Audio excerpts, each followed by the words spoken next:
की आपल्या समाजाची प्रगती करायची आहे म्हणजे काय करायची। माझ्याकडे लाईनीत आलेल्या लोकांना त्याची पार्टी विचारत नाही, जात विचारत नाही, धर्म विचारत नाही, पंथ विचारत नाही। हे होत असेल तर हो, नाही तर नाही म्हणून सांग। नुसतं आले आपले लाऊड स्पीकरवर खूप घोषणा केल्या, पुतळे उभे केले म्हणजे समाज नाही बदलत। पुतळे जरूर उभे करा। म्हणजे असा माणूस आहे की ज्याला मी म्हणतो तू निवडणूक लढवतो म्हणते मला नाही लढायचं। आणि यांचं सेंटर बंद करण्याकरता दलित समाजाचे नेते आले आणि राजकारणाचा मेयो हॉस्पिटल यांचं सेंटर बंद केलं। महामानव बाबासाहेब आंबेडकर यांनी आपलं संपूर्ण जीवन दलित शोषित पीडित समाजाच्या उद्धाराकरता समर्पित केलं होतं। आपल्या समाजामध्ये जातीच्या आधारावर जी काही विभागणी होती त्यामुळे आपल्या समाजातल्या अनेक बांधवांवर अन्याय झाला, अत्याचार झाला। खऱ्या अर्थाने आपल्याला असा समाज तयार करायचा आहे की ज्या समाजामध्ये कोणी माणूस हा जातीने मोठा नाही आहे तर त्याच्या गुणांनी मोठा आहे, असा समाज तयार झाला पाहिजे। आपण तुकाराम महाराजांची जात नाही पाहत, आपण तुकडोजी महाराजांची जात नाही पाहत, आपण कुठल्याही संतांच्या बाबतीमध्ये नेत्यांच्या मध्ये आपण त्यांच्या जातीचा विचार करत नाही, तर त्यांच्या मोठेपणाचा आणि त्यांच्या कर्तृत्वाचा विचार करतो। आणि म्हणून आपल्या इथे असं म्हटलं गेलं आहे की थोर महात्मे होऊन गेले चरित्र त्यांचे पहा जरा, आपण त्यांच्या समान व्हावे हाच सापडे बोध करा। आपल्याला आपल्या समाजामध्ये बाबासाहेबांचं एक उद्दिष्ट होतं जीवनातलं की सामाजिक न्यायाच्या आधारावर हा समाज सर्वांगीण दृष्टीने समृद्ध आणि संपन्न झाला पाहिजे। आणि हा जर समाज खऱ्या अर्थाने सुखी समृद्ध आणि संपन्न झाला पाहिजे तर याकरता थोडं राजकारण दूर ठेवून या प्रश्नाचा विचार केला पाहिजे। किती म्हटलं तरी एक गोष्ट खरी आहे की every politician thinks about his next election. म्हणजे प्रत्येकाला निवडणुकीच्या याच्यामध्ये मतं पाहिजे असतात आणि त्यामुळे लोकांना काय आवडतं ते बोललं पाहिजे आणि लोकांची मतं मिळवली पाहिजे। प्रत्येक राजकीय पक्ष आणि नेत्याकरता आवश्यक पण आहे। पण आपल्यासारख्या चळवळीतल्या कार्यकर्त्यांनी या प्रश्नाचा नीट अभ्यास केला पाहिजे। बाबासाहेबांनी ज्या समाजाचं स्वप्न बघितलं होतं त्या समाजाची त्यावेळची परिस्थिती आणि स्थिती कशी होती याचं पहिले अध्ययन केलं पाहिजे। समाजामध्ये गरिबी होती, भूकमरी होती, बेरोजगारी होती, शिक्षणाचा अभाव होता, आर्थिकदृष्ट्या समाज मागासलेला होता आणि त्याचबरोबर सामाजिकदृष्ट्या समाजाला उत्तम वागणूक मिळत नव्हती, किंबहुना अन्याय आणि अत्याचार होत होते। या सगळ्या प्रश्नाकडे बघितल्यानंतर बाबासाहेबांनी हे स्वप्न उराशी बाळगलं की आपल्या समाजाला न्याय मिळाला पाहिजे आणि हा समाज सर्व या रूढी प्रथा परंपरापासून मुक्त होऊन प्रगतिशील, समृद्ध, संपन्न, सुशिक्षित, सुसंस्कृत आणि आर्थिकदृष्ट्या देखील ताकदवान बनला पाहिजे। त्यांनी शिक्षणाबद्दल सांगितलं की शिक्षण हे वाघिणीचं दूध आहे। मग पहिली गोष्ट आपली मुलं बाळं शिकवली पाहिजे, त्यांना उत्तम शिक्षण दिलं पाहिजे आणि उत्तम शिक्षण दिल्यानंतर त्यांना शिक्षणाच्या आधारावर नॉलेज ही शक्ती तर प्राप्त होईलच, पण त्याचबरोबर समाजामध्ये त्यांच्या ज्ञानामुळे त्यांना प्रतिष्ठा मिळाली पाहिजे। आत्ताच मी कार्यक्रमामधून आलो, आपले भारताचे सरन्यायाधीश भूषण गवई साहेब त्यांच्याबरोबर कार्यक्रमामध्ये होतो। आज ते सर्वोच्च न्यायालयाचे मुख्य न्यायाधीश झाले। आज दलित समाजामध्ये माझे विद्यार्थी दशेचे उत्तम मित्र आहेत, पण आज ते सुप्रीम कोर्टाचे चीफ जस्टिस झाले। त्यांनी लॉची परीक्षा दिली, लॉ पास केलं, प्रॅक्टिस केली, अमरावतीमध्ये हायकोर्टाचे जज झाले, उत्तम काम केलं आणि त्या कामातून पुढे ते सुप्रीम कोर्टाचे जज झाले आणि आता सुप्रीम कोर्टाचे चीफ जस्टिस झाले।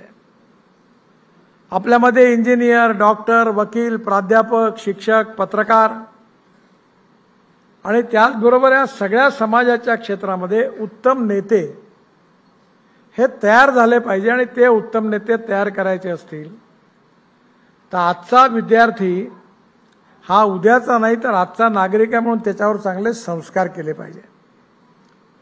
त्याला ज्ञानार्जन त्याला चांगलं ज्ञान मिळालं पाहिजे. आपल्या इथे डॉक्टर मेश्राम म्हणून आहेत नागपूरला, न्यूरोलॉजिस्ट, मिलिंद माने साहेब ओळखतात त्यांना. त्यांच्याकडे सगळ्या प्रकारचे पेशंट जातात. नागपुरातले उत्तम नंबर 1 चे न्यूरोलॉजिस्ट आहे, दलित समाजातले आहेत. पण त्यांच्याकडे सगळ्या समाजातले लोक याकरता जातात की ते दलित समाजातले म्हणून नाही जात, पण त्यांच्या विद्येमध्ये ते पारंगत आहेत, त्यांचा हात कोणी पकडू शकत नाही, हुशार डॉक्टर आहे म्हणून सगळे लोक त्यांच्याकडे रीग लावून जातात, कारण त्यांनी ते ज्ञान आत्मसात केलं. आज आपल्याकडे कलाकार आहेत. या टीव्हीवर हास्य जत्रेचा कार्यक्रम होता. ते कलाकार खूप लोकप्रिय झाले. ते दलित समाजातले, पण त्यांना सगळ्या लोकांना ते कलाकार आवडतात. आज अनेक गायक असे आहेत, संगीतकार असे आहेत. आमच्या नागपूरमध्ये उंटखाना भागात ज्यांनी ताराचंद बडजात्या यांच्या ह्याच्यात मैंने प्यार किया म्हणून सुंदर चित्रपट आला होता हिंदीत, माधुरी दीक्षित आणि सलमान खानचा. आणि त्या चित्रपटाचं जे संगीत होतं ते रामलक्ष्मण यांचं होतं आणि ते दलित समाजातले होते आणि ते आपल्या उंटखाना भागात राहत होते. त्यांना फिल्म इंडस्ट्रीमध्ये अनेक पुरस्कार मिळाले. म्हणजे अण्णाभाऊ साठेंचं आपण आज नाव घेतो, पण अण्णाभाऊ साठेंना साहित्यिक म्हणून अनेक पुरस्कार मिळाले, त्यांच्या लिखाणामुळे मिळाले.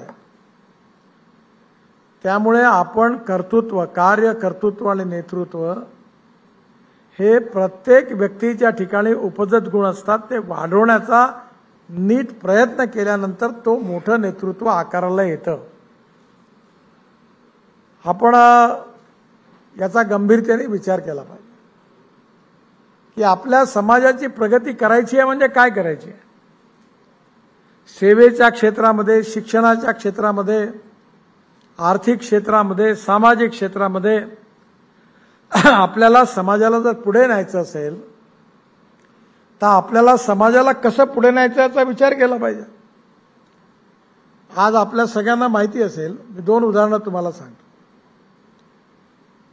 मी ज्यावेळी मंत्री झालो 14ला, त्यावेळी मी ठरवलं की आपल्या देशात सगळ्यात जास्त शोषण काय होतं तर माणूस माणसाला खिचण्याचं काम करतो. इथल्या लोकांना माहिती, या टेका भागामध्ये उत्तर नागपुरातले सगळ्यात जास्त लोक काय करायचे, सायकल रिक्षा चालवायचे. तुम्ही आठवा. आणि काही भागामध्ये तर स्थिती अशी होती की खांद्यावर जू घेऊन रिक्षा चालवायचे, माणूस खिचायचे. पण ज्यावेळी मी मंत्री झालो तेव्हा मला या गोष्टीचं नेहमी वाईट वाटायचं की माणूस माणसाला खिचतो ही प्रथा फार वाईट, याचा काहीतरी उपाय शोधला पाहिजे. डॉक्टर राम मनोहर लोहिया म्हणायचे की मी आयुष्यभर ही इतकी अमानवीय प्रथा आहे मानवीय शोषणाची की मी या रिक्षामध्ये कधी बसणार नाही. दीनदयाल उपाध्याय म्हणायचे की या समाजातली प्रथा ज्या दिवशी समाप्त होईल तो एक सोन्याचा दिवस राहील. आणि बाबासाहेब नेहमी म्हणायचे की या दलित पीडित शोषित समाजाचं जे शोषण सुरू आहे त्या शोषणापासून हा समाज मुक्त झाला पाहिजे. आणि ते शोषण काय होतं तर 1 कोटी लोक माणूस माणसाला खिचण्याचं काम करत होते आणि त्यातले 75% लोक हे शेड्यूल कास्ट आणि मुस्लिम समाजामधले होते. या भागामध्ये मला माझ्या लहानपणी टेका, इंदोरा या सगळ्या भागामध्ये मोठ्या प्रमाणावर सायकल रिक्षा व्यवसाय होता. किरायाने घ्यायचे आणि मग तो दिवसभर चालवायचे आणि मग जी रोजी मिळायची तो किराया भरायचे आणि त्यातून पोट पाणी भरायचं. पण ज्यावेळी माझ्या लक्षात आलं की हे शोषण संपलं पाहिजे तर मी त्यावेळी IITचे सगळे डायरेक्टर, टेक्निकल इन्स्टिट्यूट डायरेक्टर सगळ्यांना बोलावलं आणि त्यांना म्हटलं की हे दलित पीडित शोषित समाजाचं शोषण आहे, हे बंद झालं पाहिजे. तर त्यांनी मला विचारलं काय केलं पाहिजे.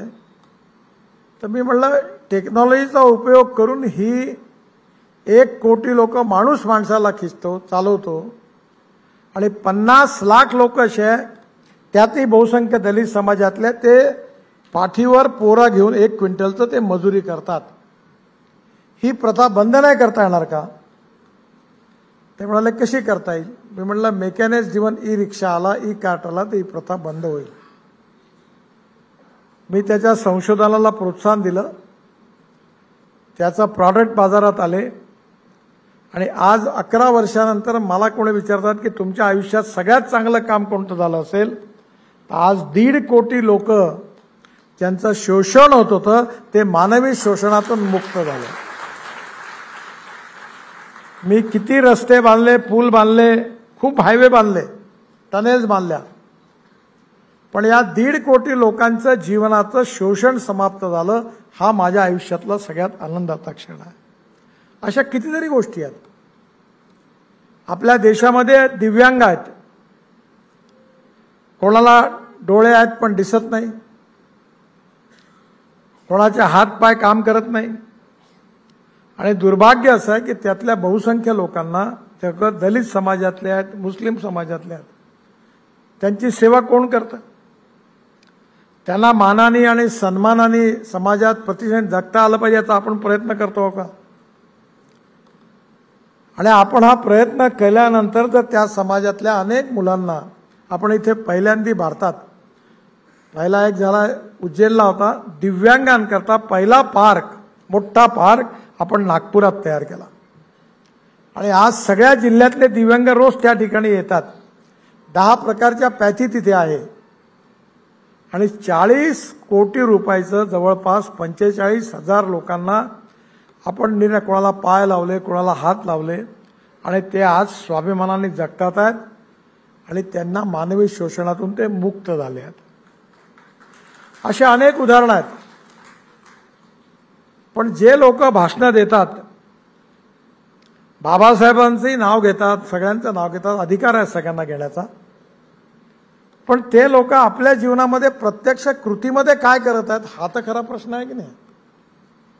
की भाषण सगळेच देतात, पण भाषणापेक्षा प्रत्यक्ष कृतीमधून समाजामध्ये आपल्या व्यवहारातून आपण चांगलं वागलो तर त्या समाजाचं जीवन सुसह्य होईल. आज आपल्या उत्तर नागपूरमध्ये आणि विशेषतः नागपूर, भंडारा, गोंदिया, चंद्रपूर, वर्धा या जिल्ह्यामध्ये 70 ते 75% दलित समाजातल्या लोकांना सिकल सेल आणि थॅलेसेमियाचा आजार आहे. हे मिलिंद माने काम करतात त्याच्यात. यांनी एक सेंटर काढलं होतं मेयो हॉस्पिटलमध्ये. दलित समाजामधले लोक आहेत सगळे, पण यांचं सेंटर बंद करण्याकरता दलित समाजाचेच नेते आले आणि राजकारणाकरता मेयो हॉस्पिटलमध्ये यांचं सेंटर बंद केलं. आज या उत्तर नागपूर 80% लोकांना प्रश्न आहे आणि गरीब लोक आहेत, त्यांचा बोन मॅरो करायची व्यवस्था नाही आहे. मी मध्ये कोल इंडियाकडनं 5 कोटी रुपये आणले आणि 25 लहान मुलांचं बोन मॅरो मुंबईच्या कोकिळाबेन अंबानी हॉस्पिटलमध्ये केलं आणि 5 वर्षापासून मागे लागलो आहे की नागपूरला एम्स निघालं, तिथे बोन मॅरो सुरू झालं पाहिजे, कारण या दलित समाजातल्या या सगळ्या मुलांना ही सुविधा प्राप्त झाली पाहिजे. आपल्याला आपल्या कामाचा विचार केला पाहिजे. नुसते गळ्यात हार घालणं, पोस्टर लावणं आणि नेते म्हणून मिरवणं याच्यातून समाजाचे प्रश्न नाही सुटत. ज्याला करायचं ते जरूर करा, पण यांनी नेता नाही बनत. मी 50 वर्ष आता झाले राजकारणाला, माझ्या 50 तर नाही 48 वर्ष झाले. मी कोणाचा पोस्टर लावत नाही ना आपलंही लावत नाही, कोणाच्या गळ्यात हारही घालत नाही. आणि विमानतळावर स्टेशनवर मी म्हणायचो मला घ्यायला कुत्राही येत नाही, पण असा कुत्रा यायला लागला कारण मी Z+ कॅटेगरीमध्ये आहे. तो मी यायच्या आधी हुंगून जातोय. मी काय नेता नाही झालो का? झालो. मी नाही चोपडेपणा करत, माझ्यामध्ये हिम्मत आहे. मी सांगितलं जो करेगा जात की बात उसको कसके मारूंगा लात. बोललो तो मी. म्हणलं जिसको देना वोट दो, नहीं देना मत दो, मेरा एजेंडा चलेगा.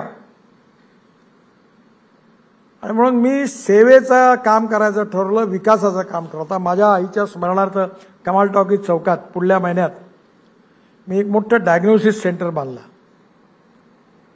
आणि ह्याचा फायदा या इथे सगळे दलित समाज लोक, मी जातपात मानत नाही, जातीयवाद मानत नाही, अस्पृश्यताही मानत नाही, माझ्या व्यक्तिगत व्यवहारातही करत नाही आणि मी चिंताही करत नाही. लोकांना सांगतो पटलं तर होट द्या, नाही तर नका देऊ. मीच एकट्या थोडी निवडून येता ठेका घेतला. तुम्हाला वाटलं तर द्या, नाही तर नका देऊ. मी तिथे MRIचा मोठं मशीन आलं आहे. MRIला 12,000 रुपये डॉक्टर घेतात, आम्ही 800 रुपयात MRI करणार. CT स्कॅन 6,000 रुपये घेतात, 600 रुपयात करणार आहे. आणि माझी इच्छा आहे की डायलिसिस फुकट. जेवढे इकडले गरीब लोक आहेत ज्यांना काही आधार नाही त्याचं डायलिसिस फुकट. आणि पॅथॉलॉजी लॅबोरेटरी करता जिथे 18-20 रुपये लागतात ते 200 रुपयात आणि एक्सरे 100 रुपयात. आता मला एक सांगा की मी तर काही इथे माझ्या समाजातले लोक नाही आहे, मी हे समाज मानत पण नाही. बाबासाहेबांनी सांगितलं की समाजाला सुसह्य स्थितीत आलं पाहिजे. म्हणजे काय? समाजातल्या गोरगरीब जनतेला उत्तम स्वास्थ्यविषयक सुविधा प्राप्त झाल्या पाहिजे, तरुण मुलाच्या हाताला काम मिळालं पाहिजे, मुलांना चांगलं शिक्षण प्राप्त झालं पाहिजे, मुलांवर चांगले संस्कार झाले पाहिजे, समाजातून डॉक्टर, वकील, प्राध्यापक, इंजिनियर मुलं मुली चांगल्या तयार झाल्या पाहिजे, समाजात त्यांना रिकग्निशन आणि रिस्पेक्ट मिळाला पाहिजे, जसा आज भूषण गवई साहेबांना मिळाला. ही जी समाजाची निर्मिती आहे ही भाषणांमधून, परिसंवादातून आणि राजकीय पक्षाच्या निवडणुकांमधून नाही होणार. आपण सगळं नाही करू शकत. हे भैयाजी भिंगाणे बसलेत, फार उत्तम काम करतात. मी यांना 35 वर्षापासून बघतोय, निवडणूक लढवत. मी त्यांना म्हटलं की भैयाजी आता निवडणूक लढवा, त्याचा जावाई MLA आहे. नाही म्हणते साहेब हे माझं काम नाही, मला नाही लढायचं. म्हणजे असा माणूस आहे की ज्याला मी म्हणतो तू निवडणूक लढवतो म्हणते मला नाही लढायचं. पण त्यांचा दरवर्षी मातंग समाजाच्या त्या आपल्या समाजात मी त्यांना म्हटलं तुम्ही एक काम करा, जे गरीब मुलं आहे त्या सगळे मुलं इंजिनियर, डॉक्टर झाले पाहिजे, तुम्ही त्यांना शिष्यवृत्ती द्या आणि हे सगळे पैसे मी तुम्हाला दरवर्षी देईल. आता किती वर्ष झाले भैयाजी? आपण 16 वर्षापासून सर्व मातंग समाजातल्या 150-200 मुलांना, चर्मकार समाजातल्या किती मुलांना? 500 विद्यार्थ्यांना दरवर्षी मी शिष्यवृत्ती देतो. वाल्मिकी समाजालाही देतो, कारण त्या समाजामधला जो गरीब मुलगा आहे जो शिकू शकत नाही गरिबीमुळे, तो डॉक्टर, इंजिनियर झाला पाहिजे. मी काय मोठं काम करतो असं नाही. मी याकरता सांगतो की तुमच्यापैकी प्रत्येकाने हे केलं पाहिजे. कमीत कमी जो देऊ शकतो त्यांनी दिलं पाहिजे. नुसतं आल्या आपल्या लाऊड स्पीकरवर खूप घोषणा केल्या, पुतळे उभे केले म्हणजे समाज नाही बदलत. पुतळे जरूर उभे करा, पण जोपर्यंत ग्रासरूटवर हे प्रत्यक्ष काम तुम्ही आणि मी आपण सगळे मिळून करणार नाही तोपर्यंत समाज अंधारातून प्रकाशाकडे जाणार नाही. खूप मोठं काम नाही आहे. कदाचित भैयाजींच्या प्रयत्नामधून कदाचित चर्मकार समाज आता डॉक्टर तयार झाले. म्हणलं भैयाजी शोधा कोण MBBSचे मुलं आहेत, कोण इंजिनिअरिंगचे मुलं आहेत, कुठे आहेत बघा, त्यांच्या हातात त्यांची परिस्थिती कशी आहे बघा, त्यांना मदत करू. आपल्या समाजातले कमीत कमी भैयाजी तुम्ही ठरवा की माझ्या समाजातले दरवर्षी 10 डॉक्टर झाले पाहिजे, 50 इंजिनियर झाले पाहिजे, 4 IAS ऑफिसर झाले पाहिजे. जर ही संख्या वाढली तर समाजाची प्रगती होणार आहे. नुसता घाम गाळल्याने, लाकूड तोडणाऱ्या अंगातून खूप घाम गळला म्हणजे तो पैलवान नाही होत. पैलवान व्हायचं असेल तर सिस्टमॅटिक रोज व्यायाम करावा लागतो, मग तो पैलवान होतो. बाबासाहेबांचं स्वप्न हे होतं. आणि या समाजामधली सामाजिक आर्थिक विषमता नष्ट झाली पाहिजे. समाजात सगळ्याच्या बरोबरीने त्याला मान, सन्मान आणि प्रतिष्ठा मिळाली पाहिजे. छुआछूत, अस्पृश्यता समूळ नष्ट झाली पाहिजे.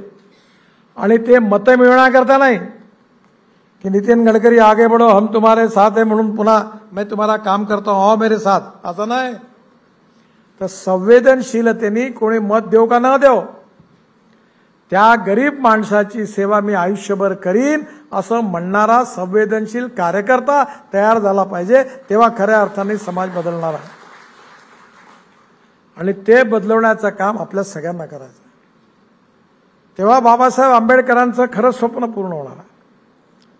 आपले कोल्हापूरचे शाहू महाराज जे आहेत, जे शाहू महाराजांचे वंशज आहेत, राजे, मी त्यांच्याकडे, त्यांनी मला बोलवलं, मी कोल्हापूरच्या घरी गेलो होतो. आता काँग्रेसचे खासदार आहेत कोल्हापूरचे, आणि आपल्या नागपूरला भोसले घराण्यातले आहेत, दत्तक तिकडे गेले. तर मग त्यांच्याकडे गेलो होतो आणि त्यांनी मला राजर्षी शाहू महाराजांच्या जीवनामध्ये त्यांनी कसं काम केलं त्याचे सगळे फोटोग्राफ, चित्र दाखवले. आणि ते असं म्हणाले की शाहू महाराजांनी खूप काम केलं, खरं म्हणजे आता आम्ही पण करायला पाहिजे, पण जेवढं त्यांनी केलं तेवढं आम्ही करू शकत नाही याची मला खंत आहे. आणि म्हणून आज बाबासाहेब आंबेडकरांचं स्वप्न पूर्ण करायचं असेल तर ते स्वप्न पूर्ण करायचा अर्थ काय आहे तो समजून घ्या. मी थोडासा स्पष्ट बोलतो, माझ्यावर नाराज नका हो, कारण मी काही केवळ राजकारणी नाही. मी 90% समाजकारण करतो, 10% राजकारण. माझाही पक्ष आहे, विचार आहे, पण मी सेवा करतो. माझ्याकडे लाईनीत आलेल्या लोकांना त्याची पार्टी विचारत नाही, जात विचारत नाही, धर्म विचारत नाही, पंथ विचारत नाही. जे होत असेल तर हो, नाही तर नाही म्हणून सांगतो. लोकांना मूर्ख नाही बनवत, हे होत नाही म्हणतो काम. पण आपल्या या सगळ्या समाजाची परिस्थिती बदलवली पाहिजे. हा खूप मोठा तलाव आहे, सागर आहे, आणि हा तलाव भरायला खूप पाणी लागणार आहे. आपण छोटे लोक आहोत, तुम्ही आणि मी, आपण आयुष्यात एवढंच ठरवलं की या तलावामधला एक थेंब जो आहे तो मी पोचवीन. तुम्ही एक थेंब पोचवा, मी एक थेंब पोचवीन, पाहता पाहता सागर तयार होईल. म्हणून आपल्यापैकी सगळ्यांनी, प्रत्येकाने आपल्या जीवनामध्ये थोड्या बहुत प्रमाणात सामाजिक क्षेत्रात, शैक्षणिक क्षेत्रात, आर्थिक क्षेत्रात उद्यमशीलता. मी लॉ कॉलेजला गेलो, माझे आई वडील म्हणे मला तू नोकरी कर म्हणे. मी नाही म्हटलं नोकरी करत, मग तुझं लग्न नाही होणार म्हणे. नाही झालं तर पळून आलीच म्हटलं कुठून. माझ्या मागे लागले, वकिलाची पाटी लाव म्हणे. म्हटलं नाही लावत. मी म्हटलं मला नोकरी मागणारा नाही, नोकरी देणारा व्हायचा. आज मी 15,000 लोकांना नोकरी दिली. आता धंदा पणला काही मी करत नाही, मुलं करतात. 2,000 कोटी रुपयाचा टर्नओव्हर आहे. मी वेळ पडली तर हजारो लाखो लोकांचे ऑपरेशन करतो, हात पाय लावून देतो, अनेक लोकांची मदत करतो. पण मला 2 पैसे मिळाले तर मी करू शकेन, नाही तर राजकारण हाच धंदा आहे. लाव तेरा काम कर देता हूं, तेरा काम कर देता हूं, आणि पुन्हा पैसे लाव. आणि पुन्हा माईकवर गेले की बाबासाहेब आंबेडकर, महात्मा फुले, शाहू महाराज, छत्रपती शिवाजी महाराज सगळे नावं घेतात. आणि काम करायला हे असे अनुयायी नाही होऊ शकत. पैसा कमवा, पण इमानदारीने कमवा, आणि तो पैसा ज्या कमवून समाजाकरता खर्च करा. भ्रष्टाचार करून पैसा कमवण्याचा अर्थ नाही आहे, ठेकेदाराकडनं पैसा गोळा करण्याचा अर्थ नाही आहे. शिष्यवृत्तीचे पैसे काढून देतो, आण पैसे, हे नाही करायचं. समाज कल्याण खात्यामध्ये कोंबड्या, बकऱ्या, सायकली, हॉस्टेल, डाव्या उजव्या पायाचे अंगठे, शिष्यवृत्त्या, आणि पुन्हा बाबासाहेब आंबेडकर, महात्मा फुले, शाहू महाराज, छत्रपती शिवाजी महाराज. अरे हे काय सुरू आहे? तुम्ही जर त्यांचं नाव घेता तर मग प्रामाणिकपणे नाही राहायला पाहिजे. पैसा कमवला पाहिजे, काही गुन्हा नाही, पण राजकारण हा पैसा कमवण्याचा धंदा नाही. समाजकारण हा पैसा कमवण्याचा धंदा नाही.